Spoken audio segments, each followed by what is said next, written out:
Не можеш да го лажеш народо, прашувам луѓе што чистат под згради или не е битно продавач. Колку ти е платата?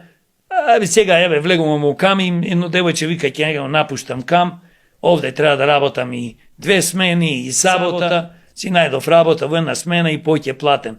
Ме лажа со некој ситниш. И као наводно кам ги плаќал малце подобро.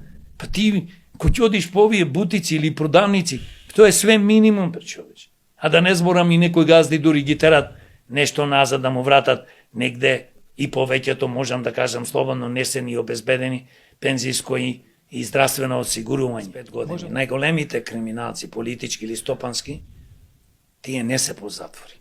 Богатството не му е одземено.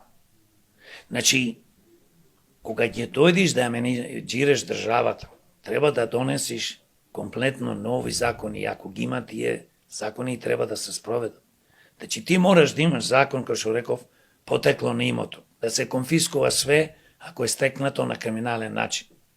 Мора да провериш богатството на луѓето, се разбира, затоа викам закон. Да видиш како е стекнато. Ако некој е бизнисмен и да е милиардер во Македонија, ние такви сакаме, дај Боже да е и трилионер.